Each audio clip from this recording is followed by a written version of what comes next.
o Diário de Notícias, especial Eleições 2024. Eu sou Karen Crisóstomo e estamos aqui pela Rede Gospel de Televisão, com transmissão também em todas as nossas plataformas digitais e Rádio Gospel FM. Estamos recebendo todos os candidatos à Prefeitura da cidade de São Paulo para conversar sobre plano de governo, também entender o atual momento da cidade mais populosa do país e conhecer os projetos de cada candidato para o futuro do município. Hoje nós estamos recebendo o candidato à Prefeitura da cidade, Pablo Marçal. Boa noite, candidato. Seja muito bem-vindo ao nosso especial Eleições. Boa noite. Obrigado pelo convite. É uma grande oportunidade para falar de propostas. Vamos lá. Antes da gente começar, a gente, é claro, diz que a Rede Gospel de Televisão e todos os veículos de comunicação do grupo reiteram que a abordagem jornalística será pautada exclusivamente pelos princípios éticos e vai proporcionar, é claro, ao público uma sabatina justa para que cada candidato apresente a sua proposta e plano de governo para a Prefeitura de São Paulo com os mesmos temas abordados em todas as entrevistas. E eu começo fazendo já um breve currículo do candidato. É difícil fazer um breve currículo do candidato, mas a gente tentou. Se eu errar em alguma coisa, o senhor me conserta. Pablo Henrique Costa Marçal nasceu em Goiânia em 1987. Ele é empresário, escritor, empreendedor. A vida é cheia de histórias e conquistas e é conhecido por sua abordagem inovadora em negócios e educação financeira e construiu uma sólida reputação como um mentor de sucesso. É do PRTB, o Partido Renovador Trabalhista Brasileiro, entrou na vida política em 2022, quando foi candidato à presidência da República, mas teve a campanha cassada pelo TSE. Foi eleito no mesmo ano deputado federal por São Paulo, mas teve a candidatura também indeferida. Candidato, a minha primeira pergunta é a que eu fiz para todos os candidatos que vieram nessa sabatina. Por que o senhor escolheu a vida política? Depois que eu desejei, sonhei e conquistei todas as coisas antes dos meus 40 anos, eu não vejo outra situação a não ser servir o povo. Eu vim de escola pública, eu sou filho de faxineira, né? Meu pai é funcionário público também, aposentado. E eu nunca sonhei de verdade chegar onde eu cheguei financeiramente, né? Conhecido, né? Mundialmente no Brasil. Hoje, pra você ter uma noção, em uma rede social tem 3,5 bilhões de marcações, no TikTok também bilhões, as pessoas me conhecem nas redes sociais. Eu tenho 1,5 milhão de alunos, já publiquei mais de 60 livros. Eu sou alguém do ensino muito forte. Eu acredito que aquilo que Deus me deu em relação a mudar a mentalidade das pessoas é o que falta na política. Nesses 500 anos de Brasil e os 470 anos da cidade de São Paulo, eu pesquisei dentro do que a gente tem, né, no histórico político do Brasil, ninguém nunca falou sobre mudar a mentalidade de um povo. Como é que eu enxergo isso? Eu vejo que nós somos o povo mais rico da Terra. E a mentalidade do brasileiro não entende isso. Vamos falar de riqueza, porque para mim riqueza é tudo que é natural. Porque nós estamos falando da natureza e da terra. A gente tem a maior reserva de água potável do mundo, o maior aquífero, que é água, né, no subterrâneo. A gente tem a maior floresta do mundo, a gente tem o maior rio do mundo, a gente tem as maiores reservas de nióbio, de grafeno. Para quem não entende, vai ter uma corrida espacial e o nióbio é o combustível dessa corrida, né? Na verdade, toda a arquitetura espacial é usada, né? O nióbio é usado para isso. O grafeno é 200 vezes mais resistente que o aço, para todo mundo ter uma noção. A gente tem um país onde tem 3 safras. É muito difícil um país no mundo ter 3 safras. A gente não tem intempérie, a gente não tem vulcão, a gente não tem nevasca. É o melhor clima. Aqui é o Éden, né? Há 500 anos atrás é o último lugar da Terra onde tinha gente pelada. Quando chegaram as caravelas aqui, tipo, o que esse povo está fazendo assim? Parecia o Éden. Só que a mentalidade do povo é escravizada. É uma mentalidade alienada, é uma mentalidade que acredita em balela de esquerda. Que eu não vim fazer proselitismo político, mas como eu vim de uma formação na escola pública, eu posso assegurar para vocês que nós fomos treinados a odiar a riqueza. A falar que empresário é explorador, que Estados Unidos é imperialista. Ou seja, a gente acredita numa fábula, não cuida da própria vida, acredita que um dia alguém vai resolver o problema por nós. E a gente não assume o governo como filhos de Deus. Candidato, eu vi que lá na porta o senhor foi abordado por muitos jornalistas. E Sim. ali tem até um morador de rua que te abordou. Não, ele ajuda morador de rua. Ajuda morador de rua. Como que o senhor vê essa situação e como, em particular, mudar uma mentalidade dessa? Isso é uma questão de mudança de mentalidade? Sim, o que levou a pessoa para a rua foi deteriorar a mentalidade de governo dela. Ou seja, ela não fala mais por ela. E a média para você tirar de intervenção ali com a pessoa, para você tirá-la da situação de rua, é de 7 vezes até 10 vezes. Você tem que insistir com a pessoa. São 80 mil pessoas em situação de rua. Aumentou 23% em relação ao ano passado. A gente gasta, né, e não investe porque não está dando resultado, a gente gasta 1 bilhão por ano com isso. E aumentou 23%, ou seja, está pagando para aumentar a quantidade de moradores de rua. Solução, né? No interior de São Paulo não tem. Mendigos, eles mandam para cá, então tem que responsabilizar quem está mandando. Eu já abordei 2 ali na Sé, e um tinha acabado de cumprir 11 anos de cadeia, e ele estava lá, drogadaço. Acho que ele estava só bêbado esse, que lá também tem esse problema, às vezes nem é crack, é álcool, né? E aí eu orei com ele, tem no meu Instagram, quem quiser ver, vai rodar e até achar vai ver a catedral lá, você vai perceber que é ali. Pablo Marcal por SP. Aí você entra lá no Instagram, Pablo Marcal por SP, que você vai achar. Eu orei com ele e falei assim para ele, eu sou a sociedade, eu te perdoo.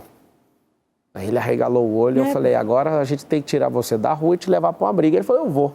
E aí ele estava com a namorada não quis ir. E aí eu estava junto com o Sabará, que é alguém que já tirou comprovadamente 3.500 pessoas da situação de rua. E ele falou, cara, é 7 vezes o que você está fazendo aí, tem que insistir. Então, são 3 cenários, a rua, o abrigo e o emprego. Às vezes, uma colônia agrícola resolve tudo. A gente tem que dar aparato para essa pessoa, para ela recuperar o estado emocional dela. Então, você imagina, para recuperar uma mentalidade dessa, de 6 meses a 24 meses. Tem gente que leva 24. Está ali por conta de... foi rejeitado por alguém, problema sentimental, né, traição. Desistiu de viver. Perdeu... Não, devendo a agiota e acabou com a vida, entrou num vício, aí vai somando todas essas coisas, a pessoa acabou com a vida dela. Acho que não tem mais saída. E tem que amar essas pessoas, né? Dinheiro tem, a destinação do assistência social é 2,6 bi, 1 bi é só para isso. Dos 111 bilhões, dinheiro tem, está faltando estratégia. Tem um negócio que eu fui pesquisar, e a gente vai transformar a Escola Pública de São Paulo nisso, na Escola Olímpica, onde todo mundo vai ter uma identidade esportiva. Por que olímpica? Porque são mais de 60 esportes diferentes. Você imagina cada um se encontrando no esporte. A gente vai entrar no tema de dinheiro. Mas para terminar eu finalizo aqui, o esportista não vai para a rua. Lá você não acha. Não, né? Não. Então, assim, é uma grande questão diminuir até zerar essa situação de rua, mas a grande verdade é investir na causa para que em 2030, 2040, 2050 não tenha ninguém em situação de rua. Se a pessoa aprende desde pequena a empreender as profissões do futuro, tecnologia, e ela aprende o esporte, dificilmente você vai ver essa pessoa na situação de rua. Vamos falar de coligação? Vamos. Hoje você conta oficialmente apenas com a estrutura do PRTB. Como é seguir uma campanha sem tempo de TV, sem apoio e desde agosto com as contas nas redes sociais suspensas? Um milagre. Eu sou o único candidato que é evangélico. E eu não sei se é porque eu sou evangélico, não querendo ser vítima, né? Que eu não sou vítima e nem vitimista, mas até agredido eu fui, né, pelo Datena. Candidato, o senhor falou que é evangélico. Quando falam para o senhor que o senhor é desgrejado, como que o senhor vê isso? Mas a minha igreja é videira, né? Eu tenho uma igreja, a igreja videira do pastor Aloysio. Eu já fui líder na igreja, já fui discipulador, eu estudei teologia também. Eu tenho igreja. Então, o que acontece? A perseguição é tão grande em relação ao povo de Deus que até alguns evangélicos não suportam ver um evangélico ali. Eu sou o único candidato de direita que está no pelotão da frente. Quando eu falo pelotão da frente, os 5 primeiros. E eu estou liderando a pesquisa. Saiu um vídeo hoje mostrando o quanto cada campanha está gastando. Eu não estou gastando dinheiro público, 0. A minha campanha deve ter entrado de doação 2 milhões de reais. Só a do Boulos tem 44 milhões até agora. O limite de gasto é 67 milhões. Eu estou com 2 milhões de dinheiro de doação, de gente doando 15, 50 centavos. Eu sou o que mais tem doadores, não doação. Não tenho tempo de TV, não tenho tempo de rádio, não tenho... As minhas redes sociais foram suspensas de forma injusta, uma decisão que eu não sei, nem vou nem comentar, que pela graça de Deus eu abri outra conta, ela está mais engajada que essa primeira, mas foi suspensa até o final da eleição. Eu não ganho o direito de resposta de ninguém, eu tenho que ficar postando direito de resposta o tempo inteiro. E aí, às vezes, as pessoas até me julgam e falam, poxa, esse cara é um maluco. Não, eu não sou maluco, eu só tenho debate e uma entrevista dessa aqui para mostrar as ideias. E, candidato, quando a gente tem as coligações, geralmente a gente tem esses cargos também, que são definidos nas subsecretarias e tudo mais. Como vai funcionar? Nos 96 distritos tenha um prédio da prefeitura. Como é que é feito hoje de forma bagunçada? São 32 hoje. As 32 subprefeituras, tem subprefeitura que tem diversos prédios. Eu vou juntar tudo num prédio, isso vai ter uma economia, não vai pagar nem aluguel, porque a Prefeitura de São Paulo tem mais de 40 mil imóveis. Hoje, ali no centro, para você ter uma ideia, 20% dos imóveis estão desocupados, dando a legalidade para um monte de gente sair invadindo o imóvel. A Prefeitura de São Paulo não dá conta de fazer gestão dessas coisas. Então, assim, o que é a grande verdade? Nós vamos enxugar essa máquina. A prova é que eu estou liderando a pesquisa segundo a Veritá. A Veritá é o único instituto que acertou o governo do Estado e o Senado na última eleição. Eu estou descolado desse grupo, eu estou com 32% lá, o Boulos vem em segundo com 26% e o Nunes, que é o atual prefeito, ele vem com 18%. É a campanha mais econômica da história. Sem coligação, porque eu não quis vender a minha alma para ter uma coligação forte e principalmente tendo bandido de vice. Eu não vendi. Eu não estou devendo cargo para ninguém. Se o povo entender o que eu estou fazendo, vai ser o governo histórico. Mas os apoios são importantes, não são? São ótimos, só que ter apoio para pegar a fatia da prefeitura e comer o dinheiro público, ano que vem a gente vai ter um recorde de 120 bilhões de orçamento. Aí você pega e você fala, nossa, ótimo apoio. Por exemplo, o atual prefeito, que está em terceiro na pesquisa, nessa pesquisa, ele já tem 12 coligações, ou seja, ele não vai mandar na prefeitura, ela está inteira loteada. Ele deve a vida dele, inclusive. Dos 12 partidos, 5 distribuíram o recurso para ele ter lá mais de 30 milhões de reais de fundo eleitoral, que é nosso dinheiro. Pra você ter uma noção, o fundo eleitoral esse ano distribuiu 5 bilhões. Aí eu te pergunto, o Lula vive falando que tem gente passando fome, por que gasta 5 bilhões do nosso dinheiro para gastar com campanha eleitoral? Eu sou um milagre, tá? Para chegar até aqui, apanhando, sem rede social, apanhando literalmente. Mas a gente já viu um presidente chegar assim também, né? Então, só que é o seguinte, ele pelo menos tinha um partido, tinha um fundo, aqui não tem nada. Aqui não tem nada. E é bom saber que ele conseguiu fazer isso, ele foi um milagre e dá para saber que esse milagre dá para acontecer. Ou seja, dá mais esperança ainda, para saber que dá para acontecer isso. Agora, na cidade de São Paulo, isso nunca aconteceu. Ninguém nunca disputou uma eleição estando em primeiro contra a máquina municipal, estadual e federal ao mesmo tempo. Isso nunca aconteceu na história. Candidato, a gente saiu às ruas e fez algumas perguntas, tá? São 4 perguntas que entram hoje nessa sabatina. Vamos para a primeira. Candidato, nós lidamos com pessoas que a gente não concorda. Como você vai lidar com as diferenças no seu governo? Qual que é o nome dela? Caroline.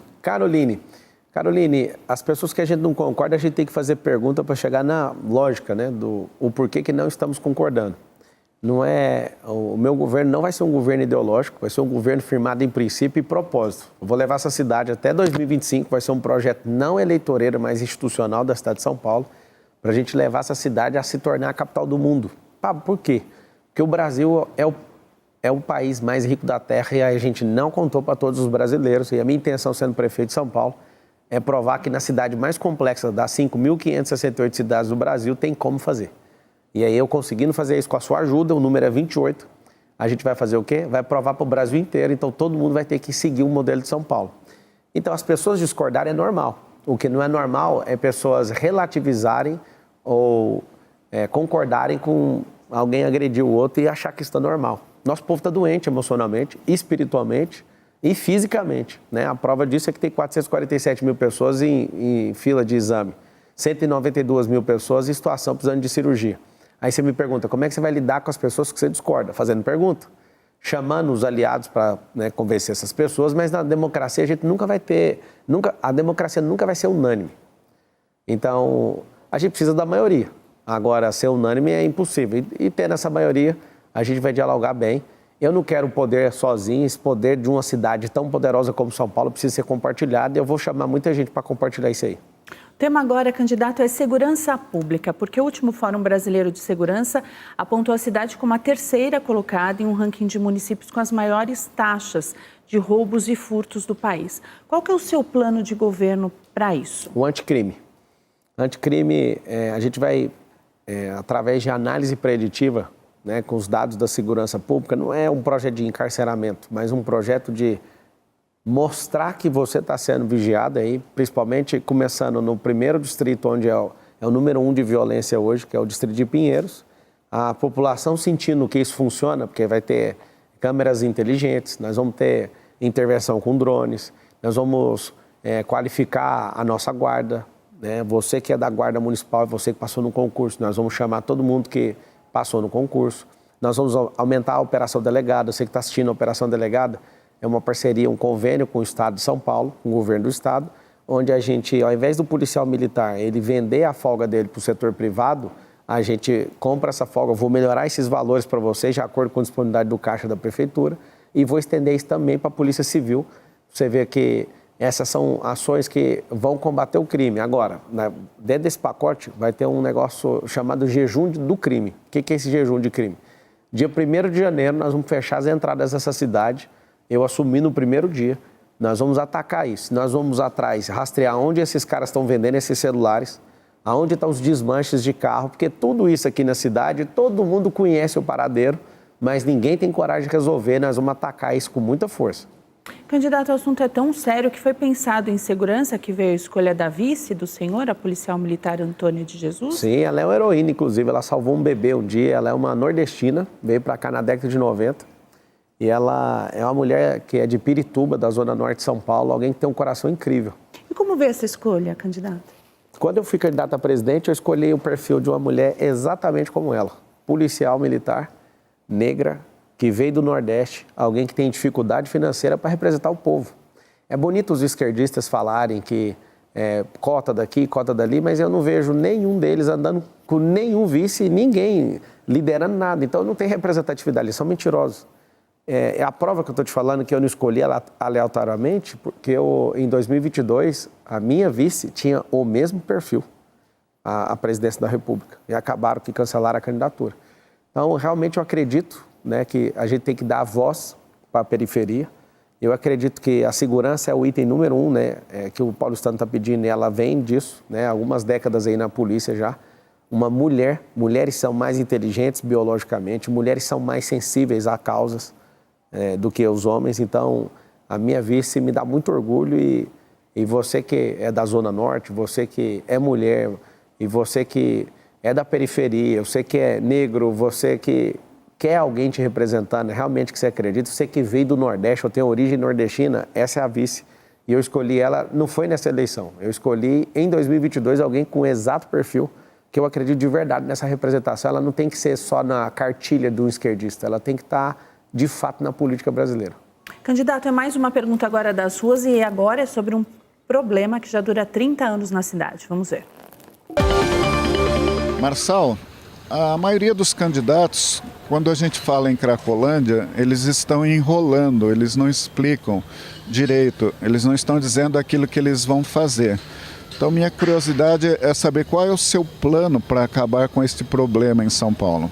Ivan, eu falei um pouco aqui antes no programa sobre as três situações, rua, abrigo e o emprego, né? Que eu acabei, não sei se quem está assistindo agora começou a assistir, mas depois pode assistir de novo. A situação é o seguinte, a gente precisa de no mínimo aí uma média de 7 abordagens para convencer uma pessoa a sair da situação de rua, leva para um abrigo. No abrigo a gente migra ela para a situação de emprego, aí a gente precisa de ajuda de religião, a gente precisa de ajuda do esporte, a gente precisa de uma série de ajudas e colocar essa pessoa numa situação de emprego para que ela recupere o emocional dela. O prazo de 6 meses a 24 meses para conseguir fazer isso. Nós vamos colocar, hoje tem em média 80 mil pessoas em situação de rua. O prefeito atual, que é o futuro ex-prefeito da cidade, ele foi migrando essas pessoas e hoje, ao invés de ter uma Cracolândia na cidade, a gente deve estar com 40 espalhadas pela cidade. É assim, assombroso. Você vai na Santa Ifigênia, ali já chegou a ter 8 mil pessoas, hoje está com 2 mil pessoas. Pra você ter noção de dimensão, na Santa Ifigênia tem 10 mil trabalhadores ali em 45 quadras e gente na Cracolândia tem 2 mil. seja, 20% do número de trabalhadores estão ali naquele lugar. Esse anjo da guarda, nós vamos trazer voluntários, provisoriamente, né? Ou seja, eles vão cumprir um período. Se são 80 mil moradores de rua, nós vamos colocar 80 mil voluntários nas ruas para convencer essas pessoas a saírem até ir diminuindo esse número. A gente vai contar com a ajuda das ONGs, só que tem ONGs hoje recebendo dinheiro público, que essas ONGs hoje estão dando seringa. Tem uma que chama a Craco Resiste, que é uma ONG que vai tirar as pessoas de rua e recebe dinheiro público. Ou seja, já conte com o corte desse auxílio, vocês que são dessa ONG, a Craco Resiste, porque não faz sentido.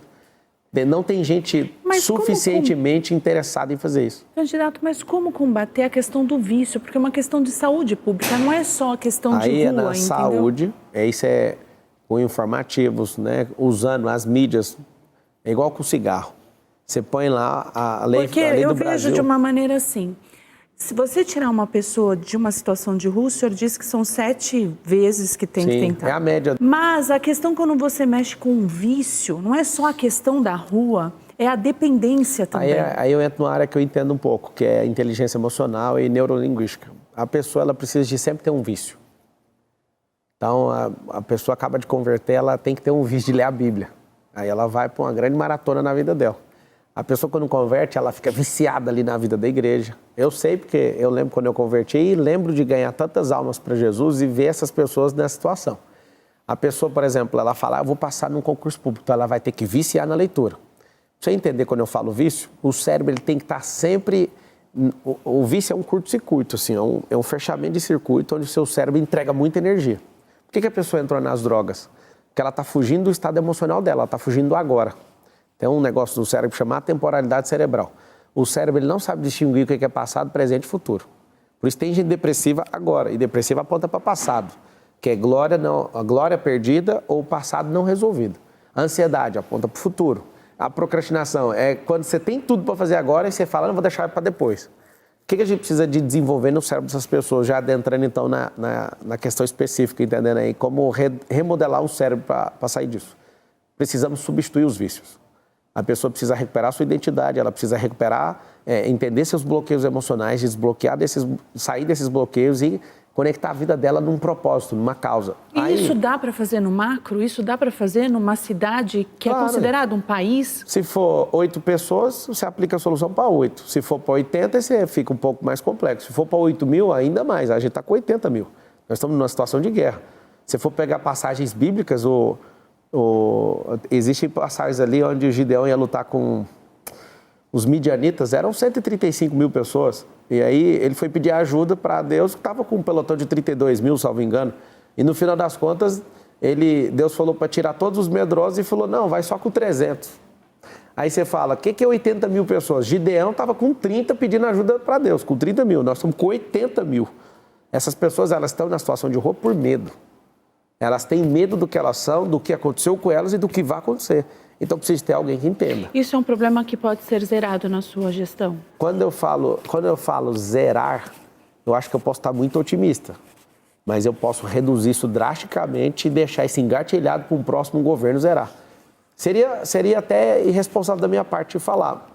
Mas eu espero terminar o governo e alguém falando assim, ó, ele conseguiu.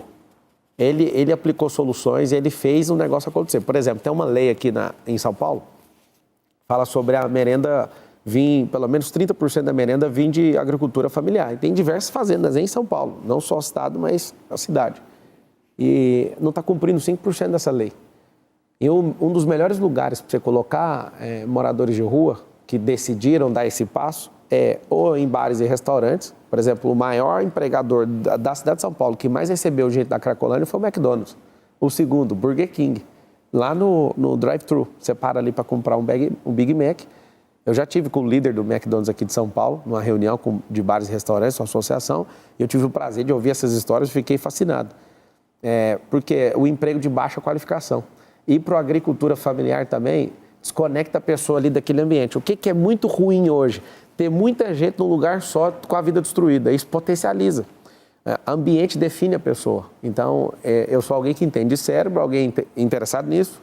Já ajudei gente a sair disso. Já levei funcionário que estava nesse processo de deixar a droga para a fazenda minha. Eu sei como é que esse comportamento que a pessoa, ela precisa de atenção. Por isso que vai ter uma figura diferente agora, que eu acredito que vai funcionar e vai ser mais rápido, que é colocar um anjo da guarda para cada um. Por quê? Porque senão a gente trata a pessoa como um rebanho. Então, por exemplo, se você chega ali, a pessoa às vezes não quer dar um contato, eu abordei um que é lá de Moçambique. E ele falou, não, eu perdi meu passaporte, mas cadê sua família? Tá todo mundo lá. Tipo assim, por que alguém não abraça um anjo da guarda e fala, eu vou resolver esse passaporte desse cara e vou no Ministério Público, e vou aqui, pego aqui o cara, vamos aqui, vamos resolver. O cara precisa disso. Eu duvido que arrumando o passaporte ele não consegue arrumar a doação de uma passagem. Se tiver a pessoa, tratar essas pessoas com pessoalidade, não como rebanho, aí vai sair. É muito bonito a gente ouvir isso, viu, candidato? É bonito não, bonito é vocês votarem no 28 e me colocar lá, porque eu sou o único que tem solução diferente para isso. É muito bonito a gente ouvir e fica num campo de expectativas que a gente, né, fala, será que é possível? Será que... Para finalizar então, o atual governo trata como rebanho, porque aí não resolve, vem com jato d'água, expulsando os moradores. Tratar como rebanho nunca funcionou. Eu não acredito que a solução é fazer internação compulsória usando justiça, não. Eu acredito na restauração. Eu, como cristão, eu já vi ladrão parar de ser ladrão, eu já vi cara que batia na esposa parar e depois, né, resgatar homens, eu já vi de tudo.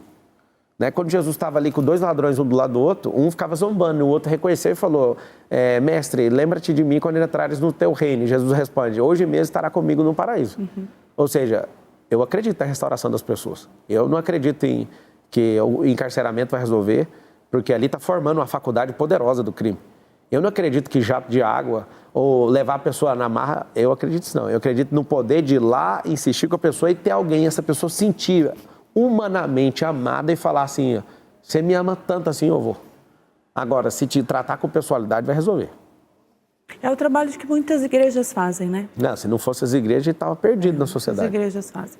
Vamos falar agora de um problema que é a da saúde. O senhor falou vários números aqui de filas de espera em hospitais, dificuldade no diagnóstico, nos exames especializados.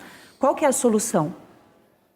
A solução é, hoje a pessoa entra numa UPA, aí ela vai para outra, ela não consegue, não está informatizada a ponto de integrar o prontuário dela. Então, ela entra nua e depois não tem comunicação.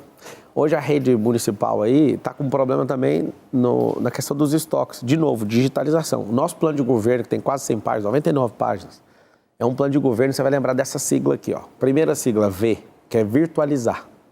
O que vai ter vitória, né, de vitória no setor público, virtualizando tudo, vai ter uma economia absurda, uma eficiência absurda para você. Aí, então, tem um tripé, tá? O primeiro é V, de virtualizar. O segundo é E, de empresarizar. Todo mundo quer ter seu próprio negócio. Quem não quer, tudo bem. Mas a gente vai ensinar isso na escola pública. Por quê? Porque é uma forma de toda a sociedade ter a cabeça de empreendimento. Para quê? Para falar, poxa, por que o dinheiro é mal investido assim? Por que o hospital não pode ser mais profissional na questão de gestão? Você vai aprender isso na empresarização. E M, que é mudança de mentalidade. Como é que muda a mentalidade? Mudando a mentalidade é dando um propósito para a pessoa e ela falar, eu vou subir esses degraus da sociedade. Por exemplo, o cara que está na Cracolândia, ele está no degrau 1, que é de miserabilidade. Ele não responde por ele. No grau 12 vai estar o governante. É alguém que não depende do Estado. É só não atrapalhar ele, que ele cuida da vida dele. Aí tem esses graus todos até chegar lá. Para resolver o problema da saúde, nós precisamos. Isso é um compromisso. 18 semanas para zerar a fila de exames na cidade de São Paulo. Vou explicar Precisa como. de mais UPAs? Vou explicar como. O tanto de UPA que puder colocar com a situação hoje da saúde que a gente tem ainda é pouco. Por quê? Porque tem uma fila e um déficit de 447 mil. Tem hospitais que estão fechados. As pessoas não estão sendo bem tratadas nisso. E se a gente zerar a fila de exame, vai aumentar a fila de cirurgia de 192, porque na hora que bater o exame vai mostrar, precisa fazer uma cirurgia. Diagnóstico, né? Ou seja, vamos para as soluções. Informatização total da saúde. Você não ficar igual pirulito e boca de banguelo, saindo de uma UPA e indo para outra. Você ter o teleatendimento igual aconteceu em 2020 com a questão da pandemia. A maioria das pessoas tem um celular e ela já tem esse primeiro acesso, já para poder tratar um problema, já consegue desafogar a rede pública. Uma triagem ali. Terceira coisa, nós temos mais de 40 mil imóveis na prefeitura, vamos pegar alguns imóveis e destinar para casas de apoio para conectar os hospitais para liberar leito. Tem leitos hoje que a pessoa faz uma cirurgia e ficou ocupando o leito 3, 4 dias, sendo que ela poderia ir para a casa de apoio. Isso eu ouvi dos médicos, do Hospital da Criança e do Adolescente. Está ali tratando alguém com doença complexa, Se tivesse uma casa de apoio conectada, ou algumas casas, acaba de operar, já leva para a casa de apoio e libera o leite. Hoje a gente está com um problema de inteligência, de não pegar o recurso que tem e levar para lá. A questão de informatizar toda a questão do estoque, tem lugar que está faltando e tem lugar que está vencendo o medicamento. Parece que é de propósito isso. Criar convênio com as 50 cidades no entorno, hoje tem 38 cidades em volta da região metropolitana de São Paulo. Criar convênio para quê? Para que eles ajudem nesse atendimento também. São Paulo é uma máquina de atender os outros e tem um recurso perto de outras cidades praticamente infinito, né? Só que a gente precisa disso. Por quê? Porque vem gente de fora, da Venezuela, no Hospital da Criança e do Adolescente onde eu tive, e eu, independente de política, eu decidi ajudar esse povo, porque o trabalho lá é lindíssimo, né? Eles doam a vida, é muito voluntário trabalhando ali.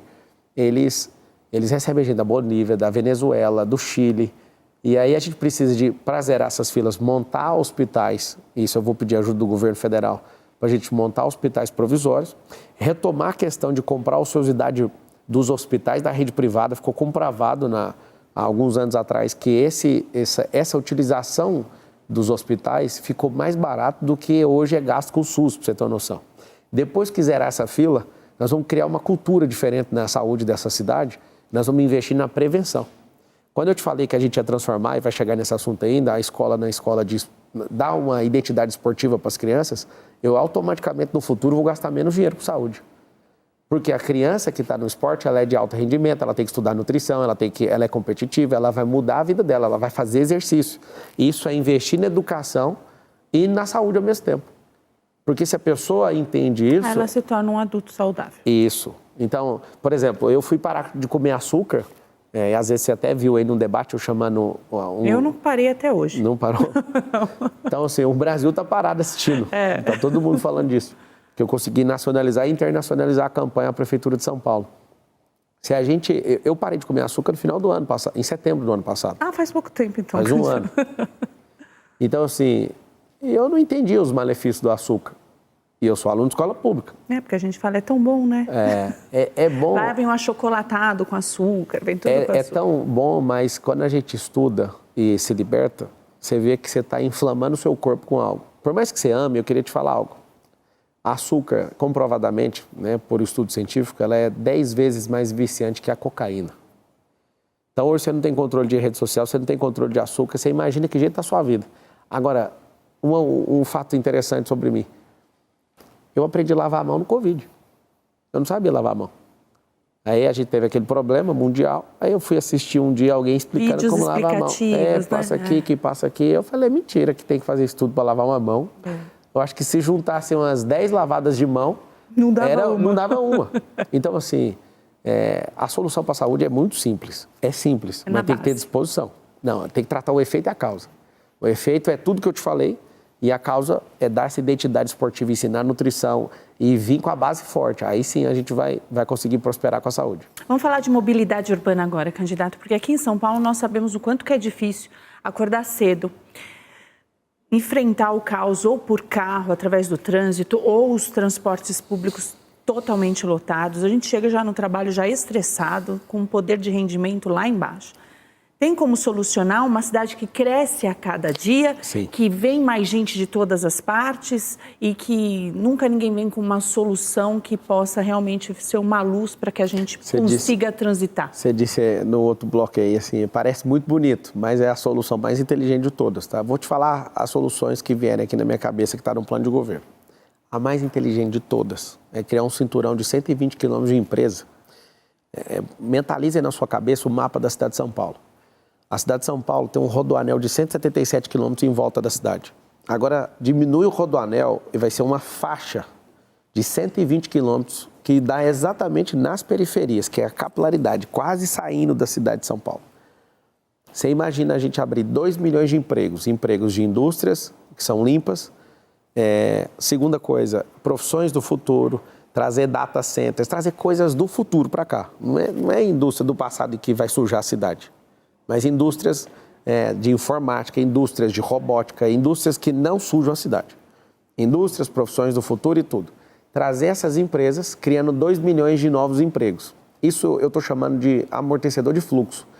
Por quê? Porque ao invés da pessoa vir das qualquer 38 cidades vizinhas para trabalhar na cidade de São Paulo, esse cinturão vai frenar essa entrada desse fluxo de gente. Hoje são 7 milhões de carros andando na cidade todo dia. Não, imagina, 7 milhões de carros trafegando dentro de uma cidade. Só a poluição disso, o que não é. E o rodízio já é ineficaz também. Sim. Agora, você imagina essa solução, que para mim é a mais inteligente de todas, ter um emprego aí na porta da sua casa. Imagina você ir a pé ou de bicicleta. E os empresários teriam algum tipo de incentivo? Claro. E ainda com essa reforma da questão tributária, a gente conseguir trazer mais empresas, porque se vê o progresso e vê que o negócio está funcionando, é aí que eu consigo atrair. Porque tem o status, né? Todo mundo quer estar em regiões centrais, em regiões que Então, dão... mas aí quando você paga menos imposto, todo mundo quer lá. Só que qual o problema de lá? É a liberação fundiária, que é liberar a escritura. Sem escritura eu não posso ter as empresas. As pessoas na quebrada hoje sofrem muito porque elas têm que pegar a correspondência na entrada da favela. Não tem nem logrador público. Então eu vou criar uma revolução nisso. Quando eu falo vou criar, é a promessa. Nós vamos resolver a liberação dessas escrituras e legalização de todas essas áreas. Não vai passar esse governo. Inclusive, quem mora em casa de lata e de madeira, eu prometo para você, ninguém vai morar nisso até o final desses 1.460 dias de governo, que é o mandato. Então, assim, vamos para soluções de mobilidade. Emprego nas periferias. Isso vai ser revolucionário, que além da pessoa que mora ali ter um emprego perto de casa, vai pegar o amortecedor de fluxo de gente entrando. Vamos tratar o lado de fora primeiro. São 10 rodovias que entram na cidade de São Paulo. Você pega lá Fernão Dias, Anhanguera, pega Castelo Branco, Dutra, Raposo Tavares, pega tudo. Dá 10. Né? Ayrton Senna, tal, tá aqui. 10. Vai ter bolsões de estacionamento na entrada, porque existem 350 mil carros desses 7 milhões que vêm de outra cidade. Só que com uma pessoa ou com duas. E aí esse bolsão, a pessoa vai ter teleférico para ligar nessa rede. Isso é muito barato só para interligar, não para fazer o cinturão, que é outra proposta. E ônibus para fazer essa interligação. Você imagina um ônibus com 80 pessoas, 100 pessoas, ao invés de ter 80 carros. 80 carros enfileirados é um terror.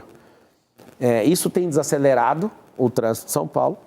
Isso tem poluído a cidade e gerado mais estresse. Então, a solução número 2, que é mais inteligente, são os empregos capilarizados. A segunda, esses bolsões de estacionamento. A terceira, criar uma via expressa nas marginais, onde pode ir em altíssima velocidade, controlado por tecnologia. Se tiver 2 ou mais pessoas, você pode pegar a expressa e ela vai te levar mais rápido. Isso tem na Europa e funciona muito bem. O que tem nos Estados Unidos a gente vai trazer, a legislação brasileira permite, tem a lei 9.503 de 97, que é o CTB, o Código de Trânsito Brasileiro. A gente consegue colocar para virar no pare, no vermelho, igual nos Estados Unidos. Já foi nos Estados Unidos? Morei já lá. Já morou? Você acha legal a gente implantar esse negócio aqui em São Paulo? Funciona. Funciona, não funciona? Que é o giro de quadra com o sinal vermelho. Aí você trata o sinal vermelho com pare. Ou seja, você está em São Paulo, você chega no trânsito, no sinal vermelho, não tem ninguém passando, você trata o sinal como um pare, olha e gira a quadra. Você que morou nos Estados Unidos, funciona ou não? Muito. Você gostaria de ter isso em São Paulo? Então, essa é uma solução. Mas aqui a gente não consegue. Sabe por que dá? Porque o fluxo parado, ele vai começar a andar. Aí você imagina, a gente colocar os semáforos inteligentes, que são poucos, né? Não tem nem 10% do alvo que deveria ter colocado até o final de 2024. 10%. O semáforo inteligente já aumenta em 11% a mobilidade. Aí vamos fazer as contas juntos. Eu crio a expressa nas marginais, aumenta a velocidade só numa via e controlado por tecnologia. Eu faço os bolsões, já diminui. Eu crio os empregos na periferia, diminui ainda mais o deslocamento. Eu libero o vermelho. Imagina. Cidade ideal. A cidade vai andar. Cidade que vai andar. A cidade vai andar. Vai andar. Mas quanto tempo para fazer isso? Porque todo mundo Se me der 1.460 dias, o número 1, a gente tem que pegar a prioridade da sociedade. A prioridade da sociedade não é a mobilidade, é a segurança. Então nós vamos atacar a primeira coisa. Venceu? Conseguiu virar o jogo nisso? Vamos para a segunda. Vamos para a terceira. Por exemplo, tem muitas coisas que a prefeitura gasta dinheiro, que é uma besteira. E essas besteiras eu preciso de falar, segura isso aqui, porque eu vou atacar aqui. Porque, candidato, a gente tem a impressão que todos os que chegam lá no poder esquecem todas essas ideias. Não é isso, é porque eles têm 12 partidos políticos e eles não podem fazer nada. Todas essas ideias são ótimas, é um mundo ideal. A gente fala, poxa, tem realmente uma solução, mas quando chega lá parece que esquece, ou não tem orçamento, ou realmente o prazo não foi cumprido. Não é isso não, é porque eles venderam a prefeitura. Quando um partido igual do Nunes, que tem 12 partidos, entram com ele numa disputa e se Deus o livre a gente perder essa prefeitura para esse tanto de partido, o que eles vão fazer? Eles vão corroer o caixa da prefeitura. Dos 120 bilhões, eu vou te falar com segurança. O papel de pão, eu fazendo uma conta com você aqui. A gente perde 50% do dinheiro público com gente que é viciada em roubar. Ó, ineficiência, falta de informatização da máquina pública, companheirada. Você dá emprego público para alguém que é incompetente, você vai perder com questão de gestão. Você, com problema de corrupção e morosidade. Junta esses 5 pontos que eu te falei, é no mínimo, por baixo, 50% do dinheiro público ser jogado no lixo. O Essá de Queiroz, desculpa trazer essa fala, mas você que é cristão, acho que você é muito inteligente para votar em alguém que não vai dar potência para a cidade como ela deveria. O Essá de Queiroz fala o seguinte: precisamos trocar os políticos e as fraldas pelo mesmo motivo.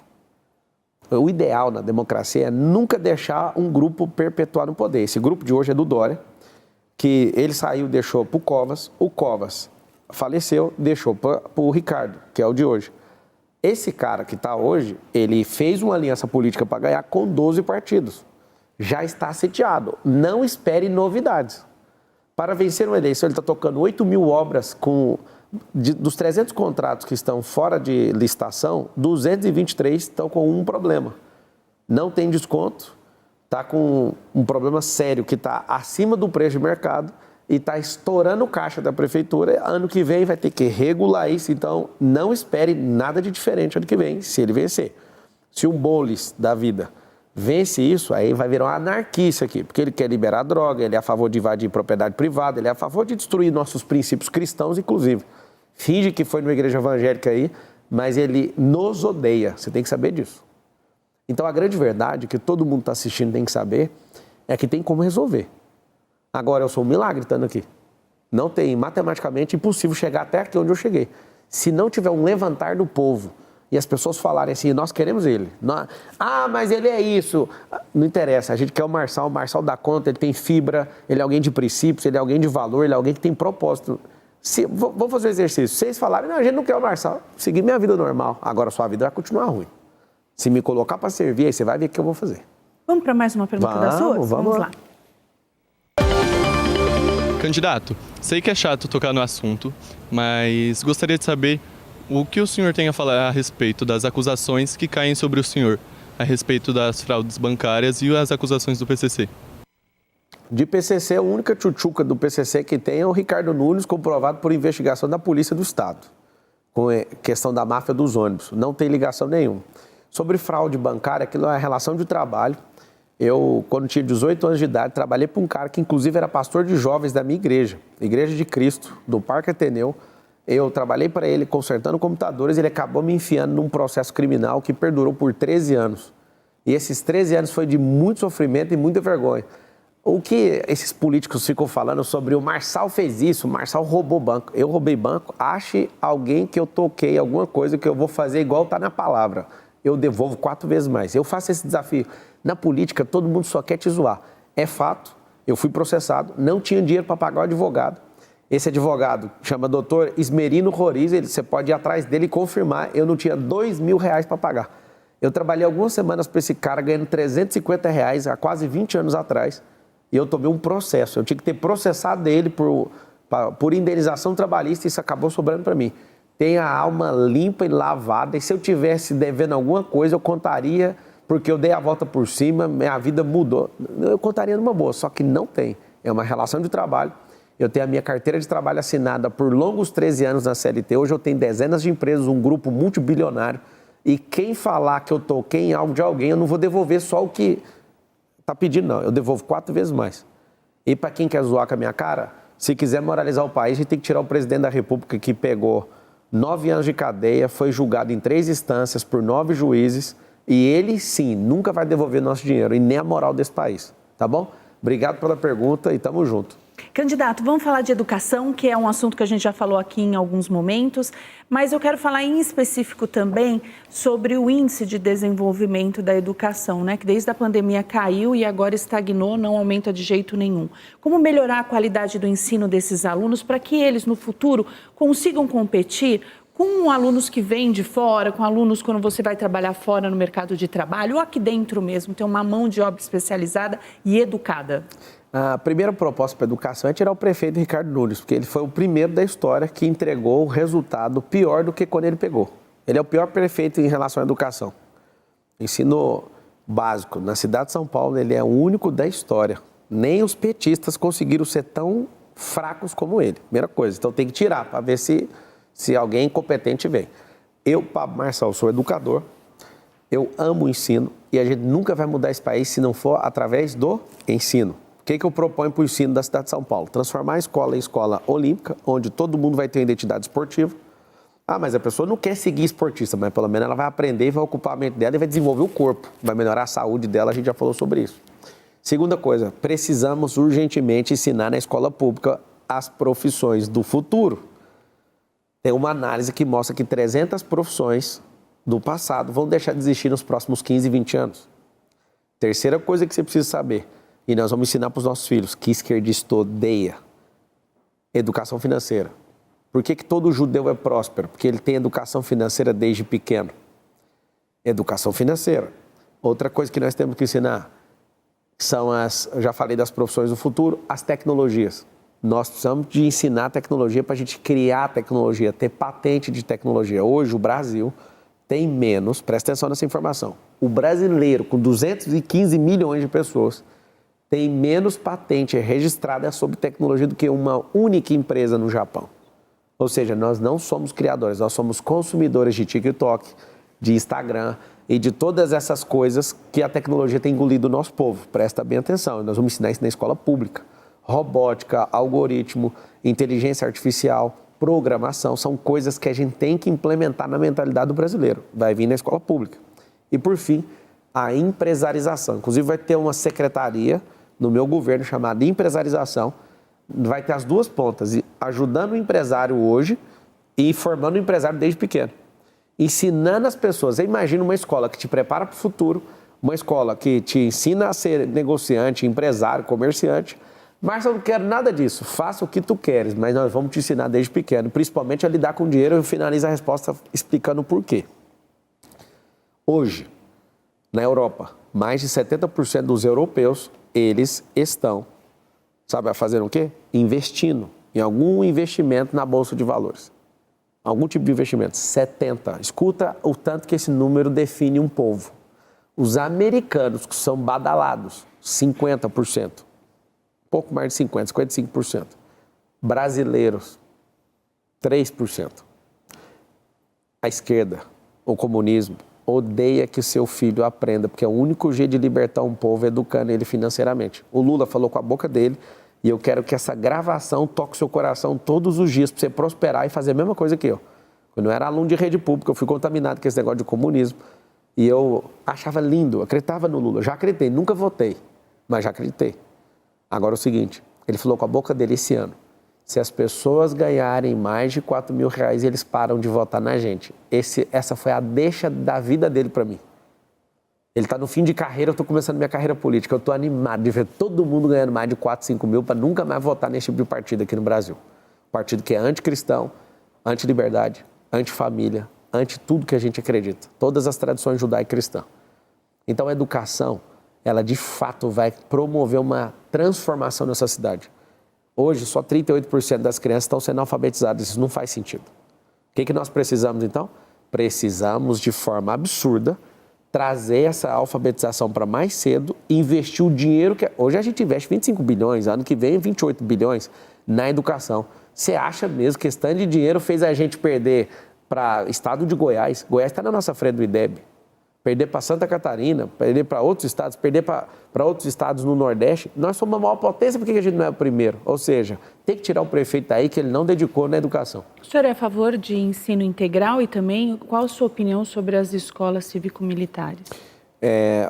Sobre a minha opinião e como será, a gente precisa de escola integral para grande parte das famílias, principalmente as mães que são solteiras. Só que a escola olímpica já vai ser isso.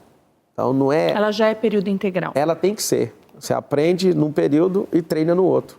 E aí as recompensas, você imagina dando um bolsa pelo seu filho pelas competições que ele está indo. Você está doido, a criança vai estar motivada a ser um esportista de verdade. Sobre a escola cívico-militar, é interessante porque a gente tem 3 esferas de educação no Brasil hoje: federal, estadual e municipal. A federal, por exemplo, o acadêmico que tentou ser prefeito aqui também, o Fernando Henrique Cardoso, ele era um grande acadêmico, e ele acabou sendo presidente do Brasil, ele fez 1 ou 2 faculdades federais. O Lula, que é analfabeto funcional, ele acabou fazendo mais de 18. Aí você fala, mas por que ele fez? Ele gosta do ensino? Não, lá no ensino federal, eles começaram principalmente na área de humanas, a criar militância. Então ele desenvolveu o caráter dele de sindicalista, de militante, usando a faculdade federal. No Estado, olha que coisa linda o que eu estou te falando. O governo atual é um militar. Ele está imprimindo o caráter dele. Então, você pega o código. O Já presidente, peguei o código. Eu sou esportista, eu sou triatleta, Ironman e Ultraman também. Como eu sou um triatleta e treino todos os dias, eu quero que a escola seja assim, porque o esporte moldou meu caráter. O esporte me fez ter mais resistência, o esporte me fez olhar para a comida de uma forma diferente, o esporte me fez ocupar minha mente. É absurdo o esporte. Então, eu quero transformar de acordo com o meu caráter. O caráter de um esportista, é isso que a gente vai fazer o povo prosperar? Mas a gente não quer parecer com você, não, mas você quer ter o mesmo resultado que eu, de prosperidade? Então, você pega esse caminho. Você vai aprender muito fazendo isso. Então, eu acredito muito na escola cívico-militar no nível estadual, a escola olímpica na primeira fase. Por quê? Porque a gente hoje, ninguém respeita o professor, ninguém respeita a polícia, ninguém está respeitando nada, então é muito bem-vindo a escola. Agora, o assunto é habitação, candidato. Aqui os preços praticados estão entre os mais altos quando o assunto é moradia, tanto para comprar como para alugar. Morar em São Paulo é muito caro. Tem alguma proposta sobre isso? Tem demais. Por exemplo, lá na Santa Efigênia, tem 10 mil trabalhadores. A gente tem que ter uma inteligência. Nós vamos fazer aquela que eu te falei dos empregos no cinturão empresarial com amortecedor de fluxo, 120 quilômetros de faixa de empresa. Essas empresas vão ajudar a fazer o redesign, inclusive, das favelas, que eu sou o único candidato à Prefeitura de São Paulo que está propondo a desfavelização de São Paulo. Meu plano de governo tem lá a comunidade forte e eu quero que a comunidade seja forte. Inclusive, o negócio dos teleféricos é para a comunidade, liberação fundiária, liberando a escritura, redesenhar mesmo, reurbanizar, limpar os mananciais e cuidar desse povo. Agora, se a gente de fato não pegar com inteligência a Santa Efigênia, por exemplo, e liberar nenhuma área para verticalização, para a gente ter esse contingente de pessoas que trabalham ali também poderem morar ali, é uma questão... a gente tem 63 pontos como Santa Efigênia. Você pega aí vários pontos, né? A rua ali das motos, você vai pegar a 25 de março, vai pegar o Brás ali na Feira da Madrugada. Se você fizer essa composição de forma inteligente desses 63 pontos e conseguir liberar só para isso, não é para fazer adensamento de planta, nada disso não. É de forma inteligente. 45 quadras na Santa Efigênia emprega 10 mil pessoas. E ali dentro dessa área, 2, 3, 4, 5 quadras, eu consigo fazer uma verticalização absurdamente para aquele ponto e fazer com que aquilo consiga beneficiar as pessoas, ou a maior parte das pessoas ali, e eu conseguir distribuir isso pela cidade, que é a minha intenção. Isso resolve um problema em definitivo, que aqueles que eu falei para você de mobilidade, somado com esse, resolve em definitivo o problema da cidade. A cidade de São Paulo ela já está cercada, ela não é uma cidade que vai continuar crescendo, tem muito terreno, que dá para resolver muita coisa, mas se você criar esses pontos, não é, vamos pegar o interesse da construção civil, não é isso não, meus terrenos, não é isso também não. É pegar pontos específicos onde tem uma concentração absurda. Hoje você vai em algumas favelas, tá com um déficit de 2 mil empregos. Aí você chega assim num lugar, tá com um déficit de 2 mil empregos no lugar. E tem lugares que tem mais emprego que gente. É só balancear isso, então dá para resolver isso. Vamos para mais uma pergunta agora. Das suas, é a última, quem faz é a Laura. Candidato, estamos vendo muito desrespeito nessas campanhas. Eu queria te perguntar, todos os candidatos estão contra você ou você está contra todos eles? Qual que é o nome dela? Laura. Laura, a gente tem um consórcio comunista do Brasil que não é só esses candidatos. Eram 10 candidatos, um teve o cancelamento do registro por irregularidade com o TRE de São Paulo, então agora somos 9. Dos 9, eu que estou na dianteira, aí tem o Bolis, o Bananinha, que é o atual prefeito, o Datena, que teve comportamento análogo ao de um orangotango, de jogar uma cadeira em cima de mim, acabei tomando um traumatismo na costela e na mão direita. Eles são todos amigos, a Tabata também e companhia, eles formam um consórcio comunista do Brasil, que mais de 90% da imprensa do Brasil também faz parte. Grupos políticos que morrem de ciúme de dinheiro público e de libertar esse povo faz parte. Eu não vou falar que eu estou contra eles, eu estou em favor do povo. Eu sou o mais próspero de todos. Eu sou alguém que não quero viver mais de coisa, eu quero viver uma causa. Eu quero resgatar a nossa dignidade como povo. Eu sou alguém que aguenta pancada, literalmente. Eu sou alguém que, de fato, está a fim de servir o povo. Só que tem um detalhe. Por que estão contra mim? Porque qualquer candidato, tipo o Enéas, o Silvio Santos, quando ele quis ser presidente, ninguém deixou. Cancelaram o registro dele. O Enéas tratava ele igual doido. Por que eles estão para cima de mim? Porque nenhum jornalista me para. Não tem Roda Viva que me parou, não tem Globo News que me parou, não tem ninguém que me para. Só Deus para me parar. E se você descobrir com ele como é que faz para me parar, me conta que eu preciso parar só um dia para descansar. Eu estou debaixo de um propósito, debaixo de um chamado, debaixo do favor de Deus do que eu estou fazendo. Eu tenho uma paz absurda. Nunca na história alguém liderou essa campanha, cresceu exponencialmente sem gastar dinheiro público, sem padrinho político, sem tempo de TV, sem rádio, sem minhas próprias redes sociais. Você não está entendendo. Existe uma revolução no povo. Então, as faxineiras, os motoristas de ônibus, hoje, para entrar nessa televisão, toda hora, quando um motorista me identifica, um motoqueiro, alguém, eu não sei se você percebeu, você viu isso, né? As pessoas ficam acenando, elas acreditam nessa mudança. E eu coloquei minha vida e a minha família à disposição. Todas as minhas empresas estão debaixo de investigação. Esse povo está ligando para esse funcionário meu que mora no Canadá, liga para time meu que está concorrendo a vereador no interior, que ele precisa de 300 votos, eles estão caçando tudo sobre mim. E sabe o que eu tenho que falar? Eu sou o servo do povo. Eu recebi um chamado da parte de Deus. E aqui é o melhor lugar para eu falar sobre isso. Tem gente que não dá conta de engolir essa fala minha, mas eu acho que vocês que assistem essa televisão aqui dá conta. Eu não estou aqui de brincadeira. Não arrego, não afino. Me desculpe, eu acredito sim que está um nível desrespeitoso o debate. Mas se vocês pegarem o que esses caras estão fazendo com a minha vida, o que eles fazem nos programas de televisão, inventam mentiras o tempo inteiro e vão engrossar o caldo para ver se cola. Eu vou te falar, sou um servo bom e fiel e vou até o final. Eu tenho certeza no meu coração que nós vamos vencer essa eleição no primeiro turno. Essa agora é uma pergunta e a última que eu particularmente gosto muito. É sobre a família. Qual o valor da família para o senhor candidato? Qual a importância dela para o senhor e para a sociedade? A família é a base de tudo. Então, se você perguntar para os meus filhos, eu tenho 4. O Lorenzo, o Benjamin e o Miguel e a Isabela. Tem um vídeo até que viralizou na internet, eu perguntando para o meu filho mais velho, ele estava com 6 anos, eu acho. Falei, quem é mais importante aqui em casa? É você ou é a mamãe? E aí ele responde, é a mamãe. E ele, com 6 anos de idade, respondeu o seguinte: se não tiver, eu pergunto cônjuge, aí ele fala assim, é a mamãe. Aí ele fala, se não tiver a mamãe, não tem como ter os filhos.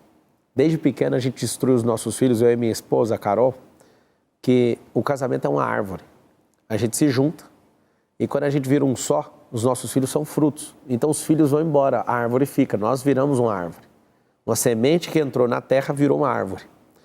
E o que destrói a sociedade é as pessoas perderem o valor à família. E hoje o que a gente mais vê de fato, são pessoas que estão comprometidas. Os esquerdistas querem destruir esse poder familiar, porque família junta patrimônio, família se defende. Toda nação é formada por uma família, as igrejas são formadas por famílias, as empresas são famílias que estão ali servindo para pegar o recurso e levar para casa para servir quem? Família. O esquerdista odeia a família. Odeia essa formação que é a própria formação do Deus vivo. Na Pericorés, antes de Deus formar os céus e a terra, já eram os 3, a trindade. Ali começou a primeira família. Nós que temos família, a gente representa essa trindade. E eu não tenho vergonha nenhuma da minha fé, sou o único candidato evangélico nessa disputa. E esse povo fica doente com isso. Eles ficam malucos de ver alguém que entende da palavra, de alguém que ama a própria esposa, ama os filhos. Aí você fala assim, ama mesmo? A pessoa que eu casei, que é a Ana Carolina, ela é a minha única namorada. Nunca tive outra mulher na minha vida, a mesma, desde a minha mocidade. E eu vou te falar, aguentamos tudo para chegar até aqui e pode bater o tanto que for. Eu vou virar prefeito de São Paulo para servir esse povo. Quero agradecer você, o número é 28. Dia 6 de outubro é o dia que a gente vai ter essa revolta, sabe? A revolta do povo contra esses canalhas que têm destruído a nossa vida aqui nessa cidade. Diga não a todos os comunistas do Consórcio Comunista do Brasil e vamos para cima. Chegando ao fim da nossa conversa, candidato, eu quero terminar perguntando por que Pablo Marçal merece o voto dos eleitores de São Paulo. Eu não mereço seu voto. Você que precisa me dar uma chance, é diferente. Eu não sou um político que está vindo há 30 anos querendo esse cargo. Eu acredito de verdade que você pode apostar e arriscar o seu voto em alguém que é resistente, que aguenta a pancada. Mas falar que eu mereço, eu não vou falar que eu mereço, não. Se você for olhar da onde eu saí até onde eu cheguei, a sua vida vai mudar. Eu sou o único dos 9 candidatos que está propondo a sua prosperidade. Fé, defenda a sua com tudo que você tem. Nunca se envergonhe daquilo que você é. Trabalhe muito, mas sempre progredindo. E prosperidade. Fé, trabalho e prosperidade. E você vai fazer o M de mudar essa cidade, o M de mentalidade. E por acaso o M de Marçal, 28. Não é falsa modéstia, eu não mereço seu voto. É uma coisa muito importante, é uma tomada de decisão muito importante que você tem que tomar. Só que se você vê, a cidade está limpa, a cidade está cheia de mendigo, está do jeito que você quer, toda pichada, com essa insegurança, se for desse jeito, continue com quem está governando ela, porque é o que você merece.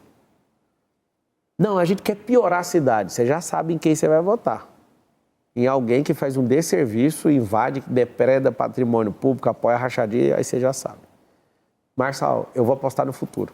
Eu quero um cara jovem, alguém que não dependeu de dinheiro público para ser eleito, dependeu de você. Então não é sobre o meu merecimento, é sobre a sua vontade. Eu tenho uma pergunta para você, você tem vontade?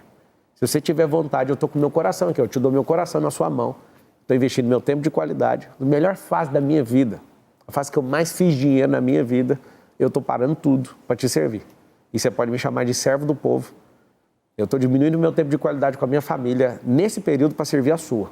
Eu sou o único que pode tirar você dessa miséria aí. Ou fazer com que seus negócios cresçam, porque eu tenho uma mentalidade de futuro e nós vamos mudar essa cidade, porque eu quero mudar esse país no futuro e estamos juntos.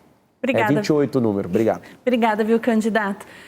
Pela entrevista, foi mesmo acrescentador, uma abençoada campanha para o senhor. E a gente fica por aqui com o Diário de Notícias, especial Eleições 2024, com mais uma entrevista especial. Hoje nós entrevistamos o candidato para a Prefeitura de São Paulo, Pablo Marçal. Uma boa noite para todos vocês e a gente se vê na programação.